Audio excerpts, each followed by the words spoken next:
말씀은 에스라 1장 1절에서 11절의 말씀입니다. 우리 말씀 함께 봉독하겠습니다. 바사왕 고레스 원년에 여호와께서 예레미야의 입을 통하여 하신 말씀을 이루게 하시려고 바사왕 고레스의 마음을 감동시키심에 그가 온 나라에 공포도 하고 조소도 내려 이르되, 바사왕 고레스는 말하노니 하늘의 하나님 여호와께서 세상 모든 나라를 내게 주셨고 나에게 명령하사 유다 예루살렘 성전을 건축하라 하셨나니, 이스라엘의 하나님은 참 신이시라. 너희 중에 그의 백성된 자는 다 유다 예루살렘으로 올라가서 이스라엘의 하나님 여호와의 성전을 건축하라. 그는 예루살렘에 계신 하나님이시라. 그 남아있는 백성이 어느 곳에 머물러 살든지 그곳 사람들이 마땅히 은과 금과 그 밖의 물건과 짐승으로 도와주고, 그 외에도 예루살렘에 세울 하나님의 성전을 위하여 예물을 기쁘게 드릴지니라 하였더라. 이에 유다와 베냐민 족장들과 제사장들과 레위 사람들과 그 마음이 하나님께 감동을 받고 올라가서 예루살렘의 여호와의 성전을 건축하고자 하는 자가 다 일어나니, 그 사면 사람들이 은그릇과 금과 물품들과 짐승과 보물로 돕고 그 외에도 예물을 기쁘게 드렸더라. 고레스 왕이 또 여호와의 성전 그릇을 꺼내니 옛적에 느부갓네살이 예루살렘에서 옮겨다가 자기 신들의 신당에 두었던 것이라. 바사왕 고레스가 창고지기 미드르닷에게 명령하여 그 그릇들을 꺼내어 세워서 유다 총독 세스바살에게 넘겨주니, 그 수는 금 접시가 30개요 은 접시가 1000개요 칼이 29개요 금 대접이 30개요 그보다 못한 은 대접이 410개요 그 밖에 그릇이 1000개이니 금, 은 그릇이 모두 5400개라.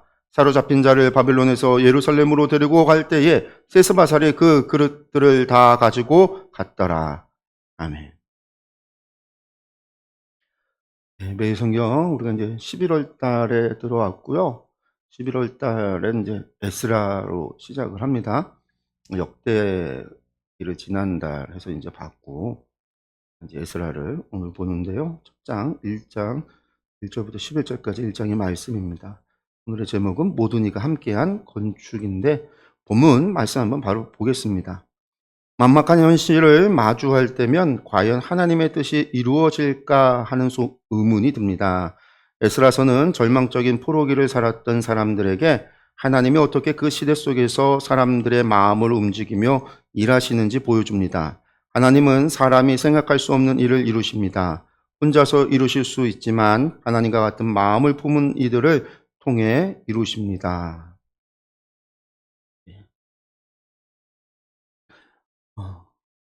이스라엘 사람들이 바벨론의 멸망을 당했잖아요.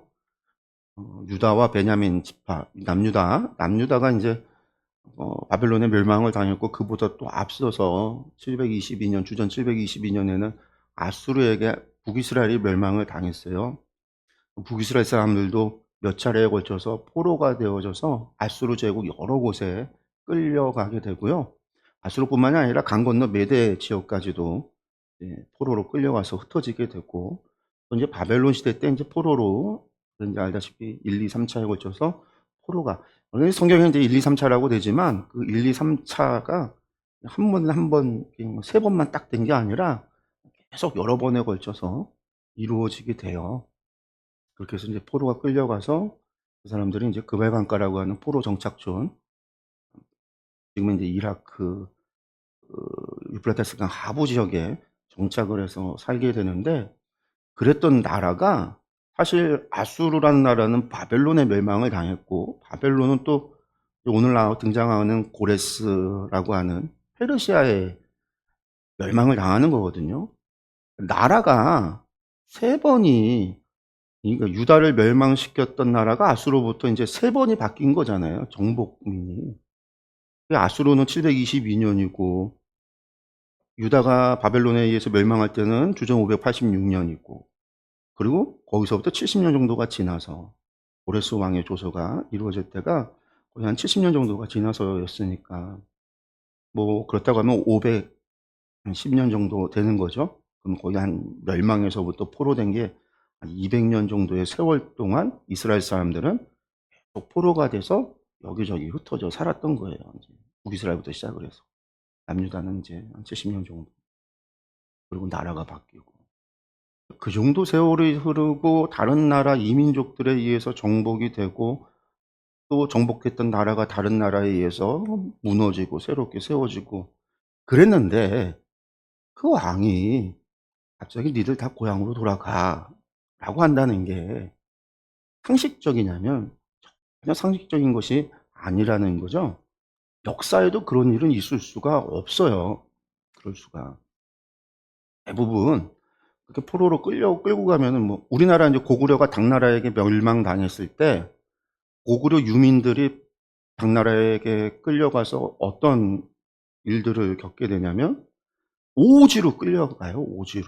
지는 돌아올 수 없도록. 오지로 끌려가서 거기서 대부분 이제 노예 생활하거나 그래서 인제 우리가 보통 막 치앙마이 같은 태국의 치앙마이나 그쪽에도 가면 우리나라 고구려 때 우리나라 사람들과 비슷한 사람들이 말과 언어 속에 우리나라 한민족하고 비슷한 사람들이 있는 걸 추적을 해서 아마 고구려 유민들이 그쪽으로 간 것이 아닌가.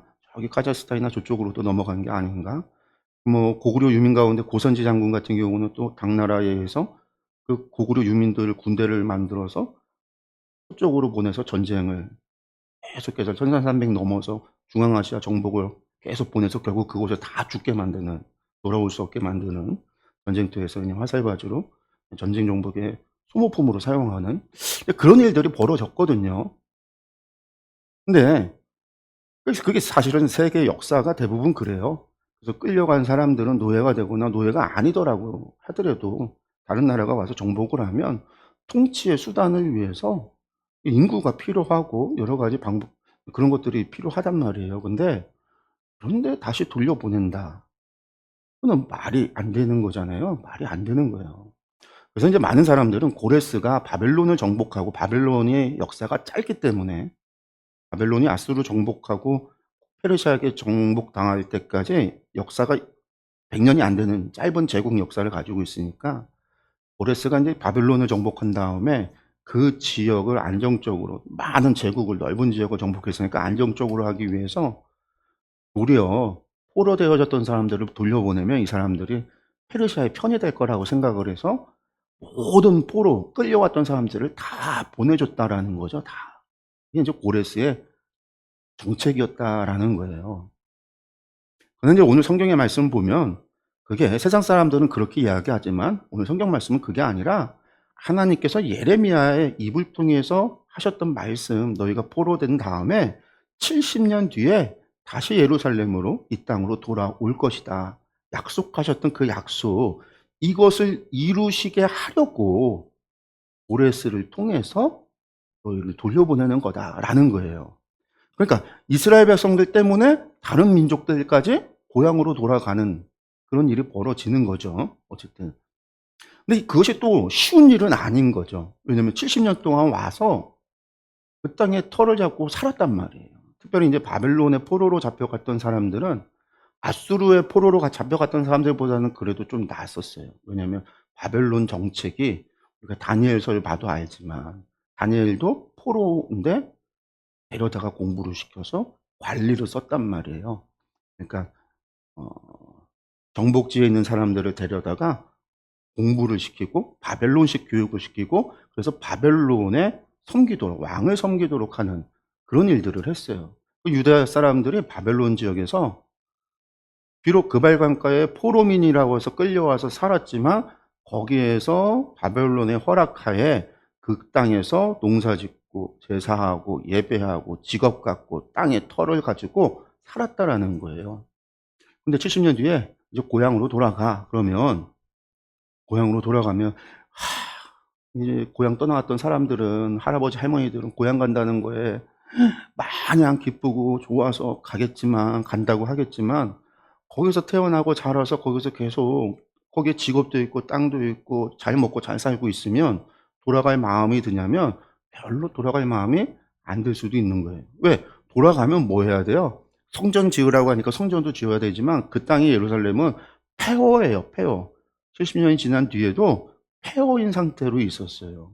거기에 다시 무슨 도시가 세워지고 왕궁이 세워지고 한 게 아니란 말이에요. 성벽도 없고. 그러면 가면 자신들이 다시 가서 집 짓고 다시 밭을 일구고 다시 무언가를 제로에서 무언가를 해야 되는 상황인 거고, 뿐만 아니라 이 사람들뿐만 아니라 끌려간 사람들 말고 여기에 남겨져 있는 사람들은 훨씬 많아요.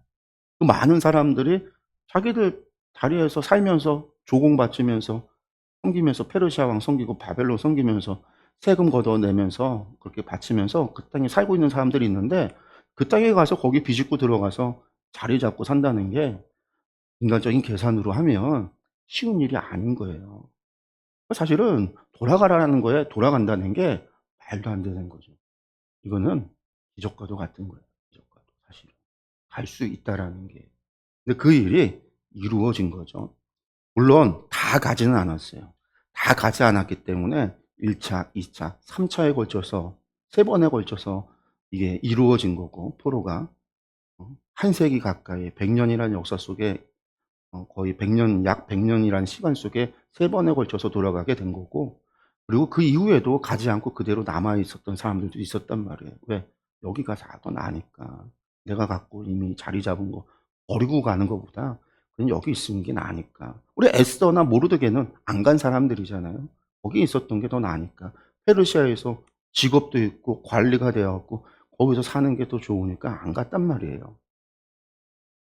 그러나 간 사람들은 전부 다 무엇을 보고 갈까요?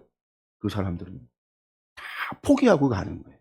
마치 아브라함이 본토지쪽 아비집을 떠나 버리고 하나님께서 명하신 땅을 바라보고 갔듯이, 이 사람들이 갈 때는요, 그 땅에 있었던 것들, 재산들 뭐 그런 것들 다 정리하고, 그리고 이곳에 아무것도 없는 걸 알면서 거기에 맨 땅에 헤딩하며 하나님의 성전을 지어야 된다라는 걸 알면서 그 사명을 내가 감당해야지 하면서 이 사람들이 가는 거예요.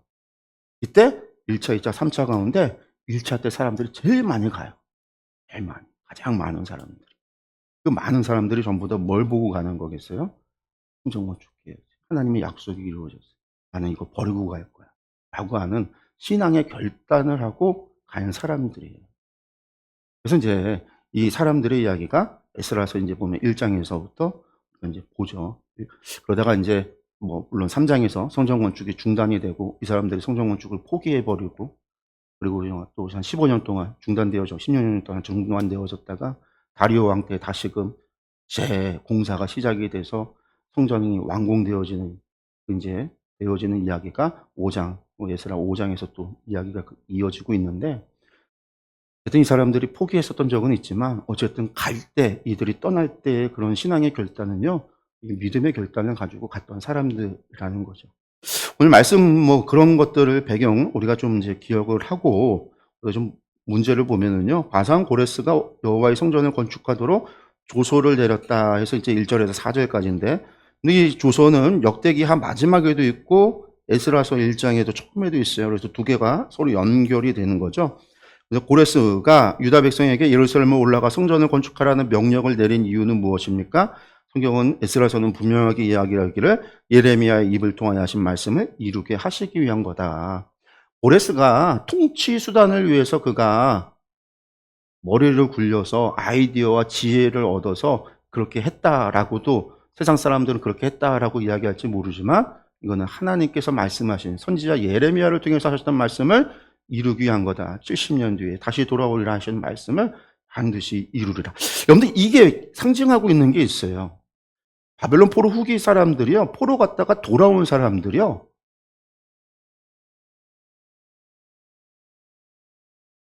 자신들이 경험했던 가장 큰 경험이 있다면 그게 뭘까요?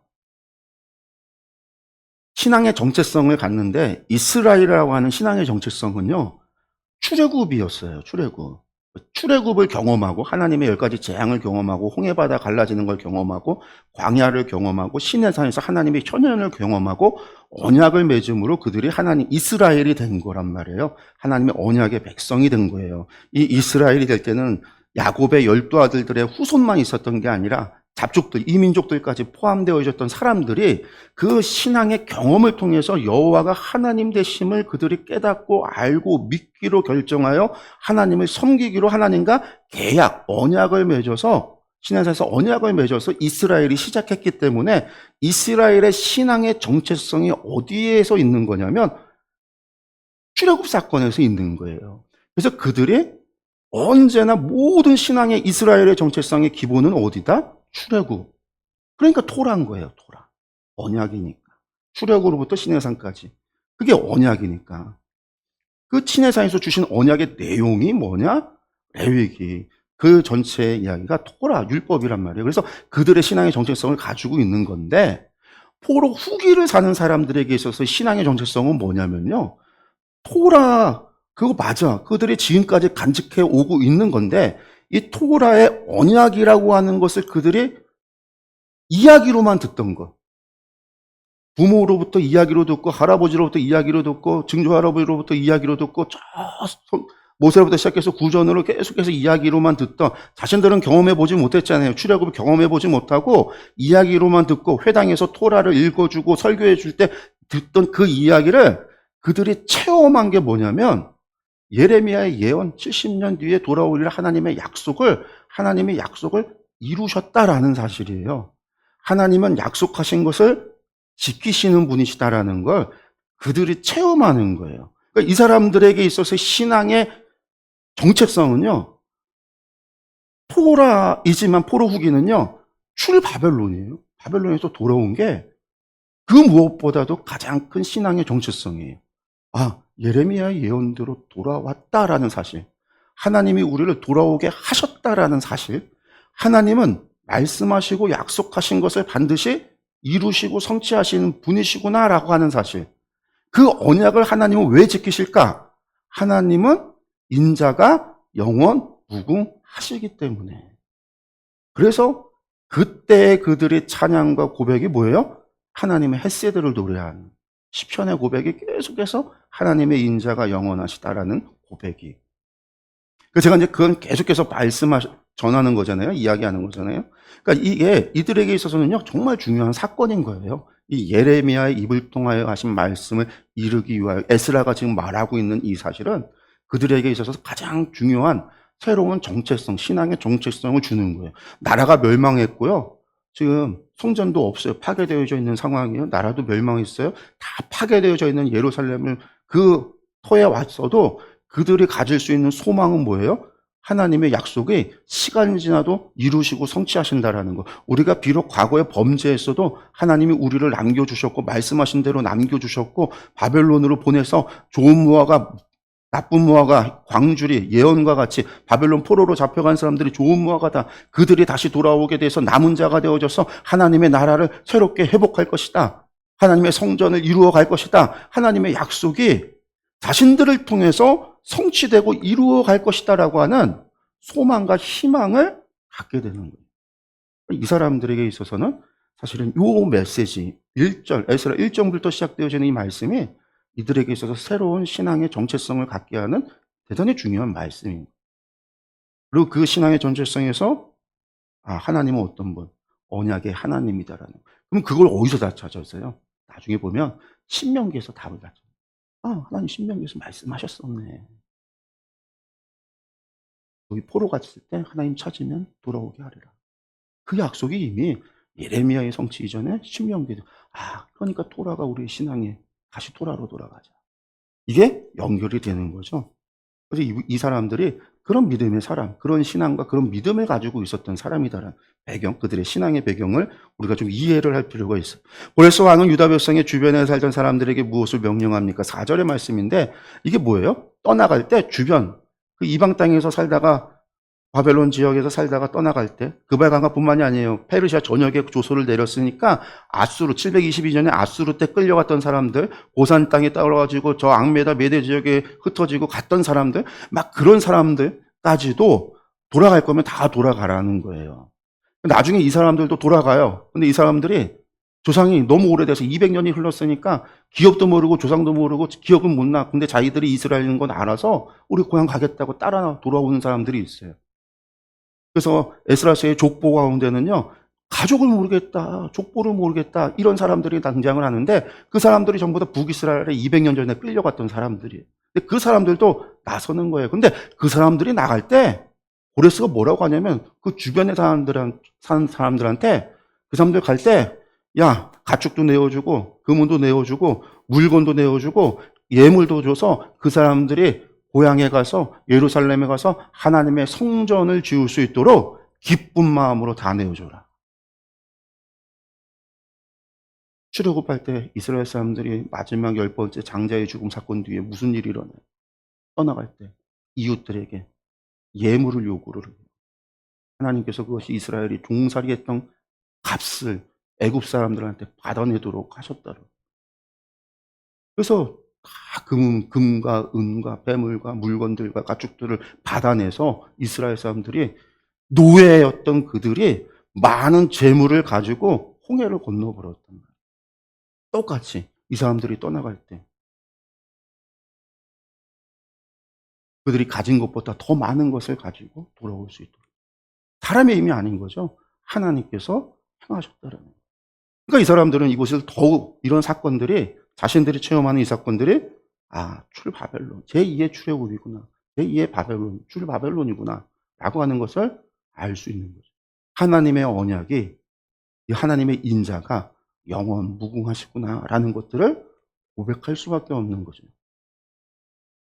첫 번째 나눔 볼까요? 고레스가 유대인을 고향으로 돌려보낼 거라고, 하나님을 위한 성전을 다시 짓도록 도울 거라고 어느 누구도 짐작하지 못했습니다. 예상치 못한 방법이나 사람을 통해 하나님이 주권적으로 일하신 것을 경험한 이야기를 나눠봅시다. 저희 교회 건축할 때, 저희 교회 개척할 때 그랬죠. 다 반대하고 못하게 하고 방해가 너무나 심해서 예배를 5월 달부터 예배를 드리기 시작했는데, 개척 예배를 나중에 개척 허가가 나서 예배 드리는 게 10월 마지막 주 드리게 됐으니까 거의 5개월을 끌었는데 다 못하게 했어요. 저희 지방, 동지방, 아니 서지방도, 동지방도, 동문도, 감신 동문도, 다른 학교, 모군도, 협성도, 사람들, 제가 알지도 못하는 사람들에게까지 이야기를 해갖고 못하게 방해하도록 그랬단 말이에요. 그런 일들이 있었는데, 나중에 교회 개척을 할 때 하나님께서 더 좋게 잘 축복받으면서 할 수 있도록, 그 뒤에 또 더 많은 사람들이 교회를 도울 수 있도록, 예, 축복받으면서 개척할 수 있도록 하는 일들이 벌어졌어요. 그날 그런 생각도 있었어요. 그날 제가 지난주에 제가 추수감사절 예배 때 시편 23편을 했지만, 시편 23편에 제가 설교하면서 4절까지 하고 5절 6절 말씀 설명을 안 하고 그냥 4절까지 이야기만 가지고 설교를 했었는데, 그 뒤에 이야기가 뭐예요? 주의 종전에 원수들의 목전에서 내게 상을 차려주시고. 저는 그날 그 말씀이 생각이 났어요. 원수는 아니지만 저를 그렇게 괴롭혔던 그 감리사, 지금 은퇴했던 감리사, 못하게 막았던 이유가 없었어요. 처음에 이유도 없이. 그냥 제가 감신이라는 이유가 더 컸죠. 학교가 어떤 자기가 싫어하는 사람하고 같이 왔다라는 이유. 그러면서 시작되어져서 전에 있었던 대하고의 관계, 여러 가지 일들, 힘들고 어려운 과정이 참 많았는데, 그 과정 속에 막 도와주겠다고 하고 와서 이야기해 주겠다는 분들도 계셨겠는데, 제가 다 괜찮다고 얘기하고 안 하셔도 된다고 하고 다 도움을 그런 주변에 있었던 목사님들한테 그랬다고 그랬거든요. 결국은 이제 그냥 하나님 앞에, 하나님 하시는 일이고 하나님의 교회니까. 물론 도와주셨던 우리 지방의 이제 장로님들이나 목회자 또 아는 분들이 또 힘써주신 분들도 계시기는 하지만, 결국 하나님께서 하셨구나. 그리고 그 많은 사람, 상상하지도 못한, 생각하지 못했던 엄청난 많은 분들이 오셔서 개척 예배 때 예배에 함께 해주셨어요. 그때 그런 생각이 들어요. 이제 점에서 내게 상을 차려주시는 하나님. 그 말씀 볼 때 그런 생각이 들더라고요. 내가 사망의 음침한 골짜기를 다닐지라도 해를 두려워하지 않을 것을. 주의 지팡이와 막대기가 나를 안위하시다. 하나님이 함께 하시니까 그 길이 가장 좋은 길인 줄 알고 우리가 그냥 한 걸음 한 걸음 가면, 한 걸음 한 걸음 가면 된다라는 거죠. 그 길 끝에 있는 거는 하나님이 우리에게 주실 가장 좋은 거잖아요. 푸른 초장과 쉴 만한 물. 원수의 목전에 차려줄 상, 하나님의 전, 하나님의 나라. 그 중간의 과정은요, 힘들 수도 있고 어려울 수도 있지만 하나님이 함께 하시면 언제나 혹은 끝끝은 정해져 있다라는 걸 우리가 믿고 우리가 신뢰하고 촛대를 향해 가야 되겠다라는 생각을 다시 한번 해봅니다. 네, 두 번째, 백성이 성전 건축에 자발적으로 참여하고 성전 기물이 반환이 됩니다. 5절에서 11절인데 고레스 조서가 내리자 유다 백성이 어떻게 반응을 합니까 했는데 5절 말씀 보면은요, 유다와 베냐민 족장들과 제사장들과 레위 사람들과 그 마음이 하나님께 감동을 받고 성전을 건축하고자 하는 자가 다 일어났다. 그러니까 제가 1차, 2차, 3차 가운데 1차가 가장 많았다고 그랬잖아요. 물론 제일 많은 사람이 처음에 간 거고, 그 다음에 이제 한 80년, 85년, 그러니까 한 약 85년 정도 지나서 에스라가 2차를 가고, 그 다음에 또 이제 3차 느헤미야 때 가게 되는데, 그러니까 100년의 기간 동안에 가장 많았을 때가 1차 때 가장 많이 가요. 근데 그 사람들이 어떻게 간 거냐? 지금 자기가 가지고 있는 거 다 버리고 갔다라는 거잖아요. 다 정리하고 안전한 생활을 다 정리를 하고 간 거예요. 근데 그들이 간 이유가 뭐냐? 성전 건축하려고 갔다라는 거예요. 하나님께 감동, 하나님의 영의 감동을 받고 이것이 뭐다? 하나님의 말씀이 이루어지시는 것이구나. 하나님의 약속이 성취되어지는 것이구나. 우리가 하나님 앞에 돌아오면 하나님이 우리에게 다시 돌아오리라 하고 약속하셨던 그 약속이 이루어지는 것이구나. 그래서 우리가 돌아가서 성전을 지으면 하나님의 떠나셨던 영광이 다시 임할 것이고 에스겔의 예언처럼 새 예배가 드려지고 우리가 하나님께 다시 한번 회복이 될 것이다 라고 하는 믿음을 가진 사람들, 그 소망을 발견한 사람들, 그 들어왔던 이야기하고 설교되어지고 선포되어졌던 말씀을 듣고 하나님의 언약이 반드시 이루어질 거라고 감동, 그것을 믿었던 사람들은 고레스의 조서를 하나님의 응답으로 감동으로 받는 거예요. 세상 사람들은 그 조서가 통치의 수단이라고 이야기하지만 이 사람들은 그것이 하나님의 응답으로 받아들인 거예요. 그러니까 모든 걸 버리고 모든 걸 정리, 모든 걸 내려놓으니까 어떻게 하나님이 더 많은 것으로 주변 사람들로 더 많은 예물을 성전을 건축하기 위하여 더 많은 예물을 얻어서 나아가서 성전을 건축하도록 하셨다라는 거죠. 두 번째, 고레스가 유다 총독 세스바셀에게 넘겨준 것이 무엇이냐라고 했는데 7절과 8절에 봤더니 여호와의 성전 그릇이라는 거예요. 이게 느부갓네살 왕이 예루살렘 멸망시킬 때 그 성전에서 다 옮겨 바빌론으로 가져갔던 것, 약탈해 갔던 거죠.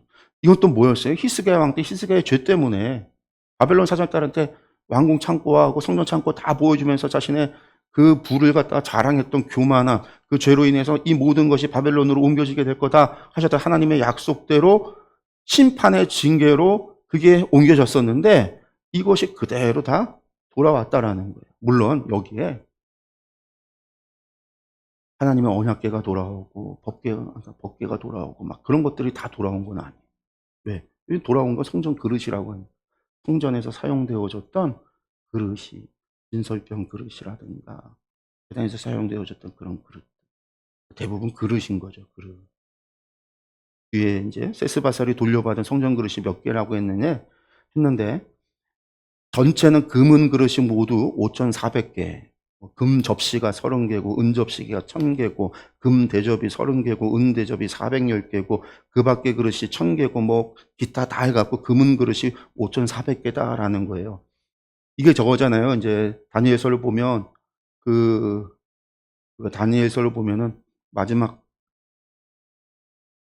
바벨론이 멸망하기 전에 벨사살 왕이 여호와의 성전의 금그릇, 이 그릇을 가져다가 뭐 했어요? 잔치 때 술 먹고 막 그릇을 썼단 말이에요.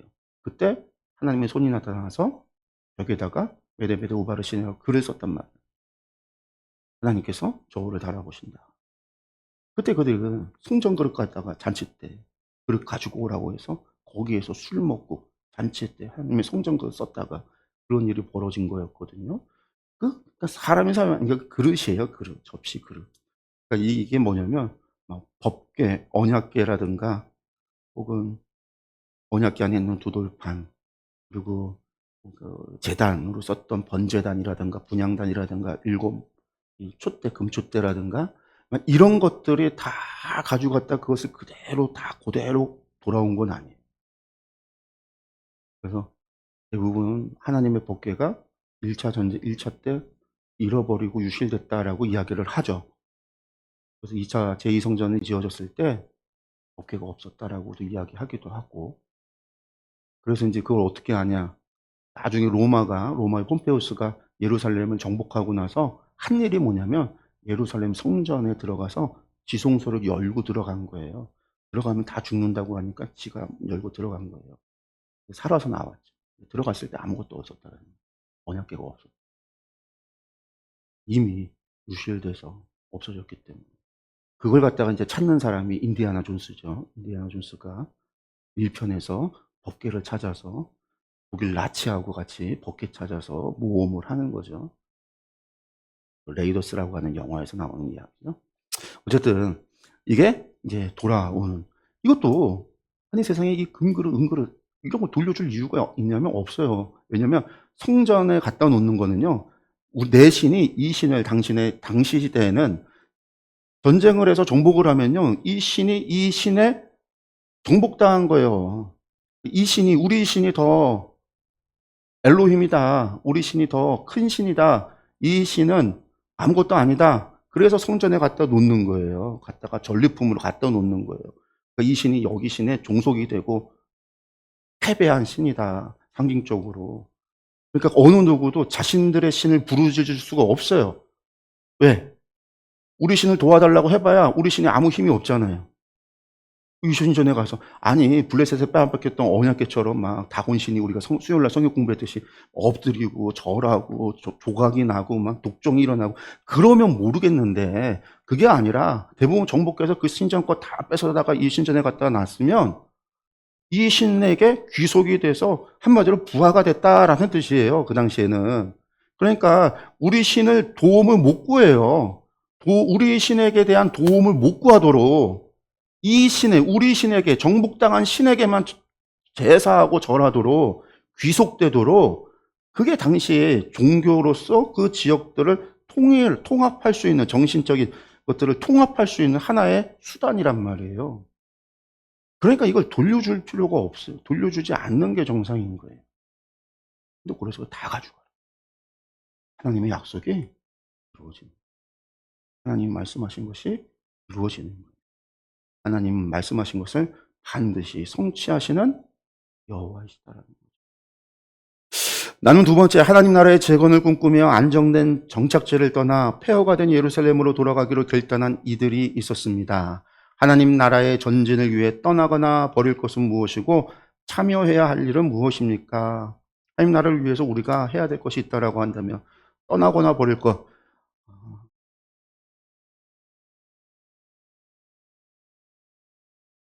선교사가 다 돼서 떠날 필요는 없고요.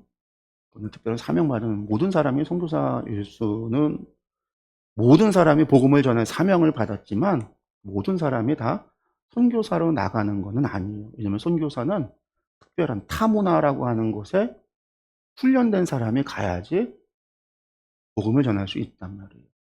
그렇지만 오늘 오전에 제가 설교했지만 이 충주조차 아까 5%라고 했지만 사실은 10,000명이라고 했을 때 5%가 좀 안 되는 거고, 실제로 예배, 주일날 예배 인원을 본다면 5,000명에서 8,000명 사이 정도예요. 그럼 5%도 안 되는 거예요. 0.25%, 0.25% 정도. 거기에 충주의 신천지, 안산홍 이 큰 증산도, 통일교 이 사람들 이단들 다 빼버리면 충주에 실제로 교회 다니는 그리스도인, 개신교 정통 개신교의 교인이라고 하는 숫자는 이게 지금 천주교까지 다 합해버린 숫자인데, 그 숫자라고 한다면 2%가 안 되는 거예요. 그리고 2%가 안 되는 거는 선교지예요. 충주가 선교지인 거예요. 복음화가 필요한, 복음이 필요한 도시라는 거예요. 우리는 충주에 파송된 선교사다. 기본적으로 내 가정에 믿지 않는 식구들이 있으면 나는 내 가정에 파송된 선교사다라는 거고, 우리 아이들은 학교에 교실에 내가 파송된 선교사다라는 것이 우리가 기본적으로 내가 복음의 사명을 받았다라고 할 때 그런 생각을 가져야 됩니다. 저 학교 다닐 때는요, 저희 반에 3분의 1은 교회 다녔어요. 근데 지금 우리 아이들 학교 다닐 때 물어보면 초등학교 때 교회 다니는 애들이 반에 한두 명 정도밖에 없어요. 지금은 더 없대요. 초등학교는 더 없어졌어요. 그때 우리는 48명 막 그럴 때 3분의 1이지만 지금은 20명도 안 되는데 한두 명도 없다라는 건 심각한 얘기잖아요. 미래가 없다라는 거란 말이에요. 신주의 미래가. 지금 다 나이 든 사람들, 이 2%의 기독교 숫자에 60세 이상을 제외해 버린다면 0.1, 그러니까 1%도 안 되는 수라는 거예요. 심각한 거죠. 신주는. 그러니까 교회가 힘이 없고, 교회가 힘이 없으니까 절망의 도시가 되는 거예요. 자살하는 사람이 그렇게 많아지는 거예요. 우리가 해야 되는 일은 다른 게 아니에요. 사명받은 것, 복음의 사명, 전하는 사명을 받았다는 것은 아? 내 자리에서 복음을 전하는 사명을 감당해야 되는 거예요. 그리고 또 한 가지는요. 우리가 하나님의 나라를 위해서 기도할 때 그의 나라와 그의 의를 위하여 구하라라고 했잖아요. 하나님의 나라를 위하여 기도할 수 있는 거는요. 내가 여기 있어도 세계를 위해 기도할 수 있다라는. 저희 교회가 선교 편지에 계속 저희 분기별로 계속 선교사님들 보내주시는 두 분 선교사 가정이 있는데 늘 봐요. 보고 생각날 때마다 기도하고 또 우리가 성경권 보내주시는 거나 또 특별 절기 때 오는 것들 가운데 일부를 또 성경금으로 보내기도 하고 그렇게 하고 있는데 그분들을 위해서 저기 있는 것들 보면서 또 나는 여기 있지만 세상에 어디에 있는 누구를 위해서도 하나님 나라를 위하여 기도할 수 있다라는 거. 그게 우리가 할 수 있는 일이라는 거. 나누 세 번째 봅니다. 하나님은 고레스를 비롯한 이방 사람들까지 성전 재건을 위해 힘을 보태게 하셨습니다. 신앙이 없더라고 하나님 나라에 호의적이고 협조적인 사람들이 있습니다. 이들과 하나님 나라를 위해 어떻게 협력할 수 있을지 이야기해 봅시다. 선교 훈련 받을 때 그런 게 있어요. 선교지 가면은요. 아래 가면 평화의 사람이라는 사람을 찾아야 된다. 우리가 이제 그렇게 얘기를 해요. 평화의 사람이라는 건 뭐냐면 특별히 그 마을이나 지역에 가면 그 사람을 통해서 그 지역에 들어가거나 접근하고 사람들을 만나고 할 수 있는 이 사람이 꼭 복음을 안 받아들여도 되는데 나에게 호의적인 사람이 있어요. 아니 호의적인 사람이 있을 수 있어요. 그럼 그 사람을 통해서 복음이 전달될 수 있도록. 근데 그 평화의 사람을 찾는 이제 위해서 기도하고 찾을 수 있도록 하는데 이게 여기도 우리도 마찬가지인 것 같은데 그게 뭐냐면 저도 예전에 이제 전도하고 막 그럴 때 보면 그냥 전도하는데 지는 안 와요 교회에. 지는 안 오면서 "야 너 교회 가." 그래서 한 친구가 교회를 오는 그런 애가 있어요. 친구들 사이에 되게 마당발이고 성격도 좋고. 그런데 근데 자기는 안 와.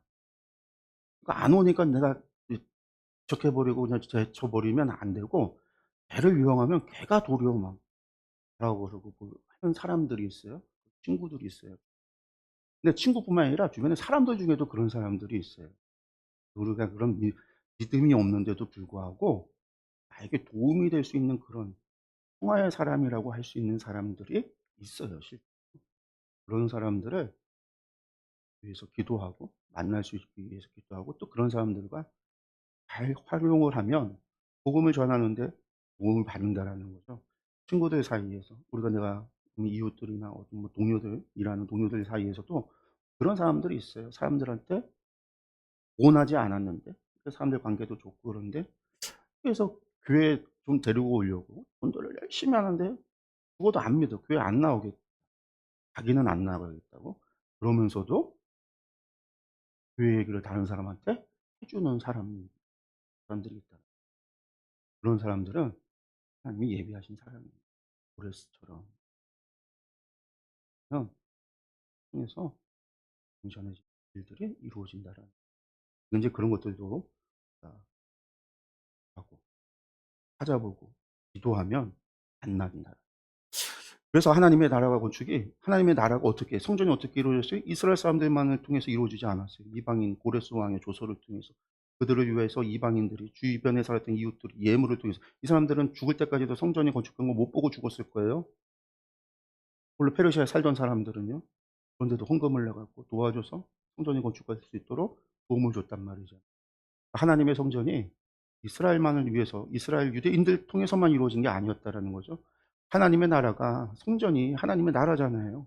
교회가 하나님의 나라고 하나님의 그리스도의 몸된 교회가, 성도들이 그리스도의 몸된 교회의 지체이지만, 지체들이 우리가 하나님의 나라를 만들어갈 때 우리 힘만으로 되는 게 아니라 하나님께서 이렇게 우리를 돕도록 예비하신 사람들이, 고레스 같은 사람들이, 믿음도 없는데 내 주변에 이웃이라고 하는 것으로, 내 옆집에 살았다라는 이유만으로 예물을 드리도록 사실은 강제로 뜯긴 거죠. 뭐.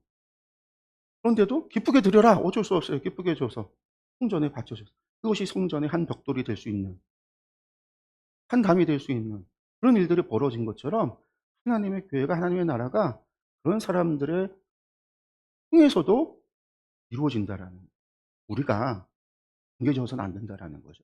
그 오전에 이웃의 경계 짓지 말라고 했던 것처럼 믿는 자와 믿지 않는 자의 경계를 짓고, 누군가에 대해서 내가 경계져서는 안 된다.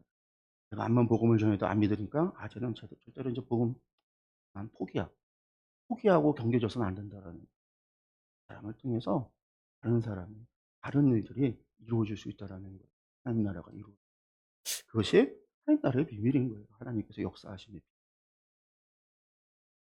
비밀이었으면 좋겠어요.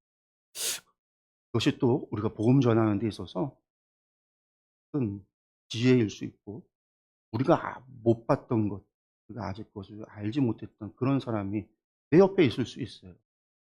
그러고 기도할 때 하나님께서 그런 평화의 사람을 깨달을 수 있도록, 볼 수 있도록 해주실 줄 믿습니다. 네, 기도하겠습니다.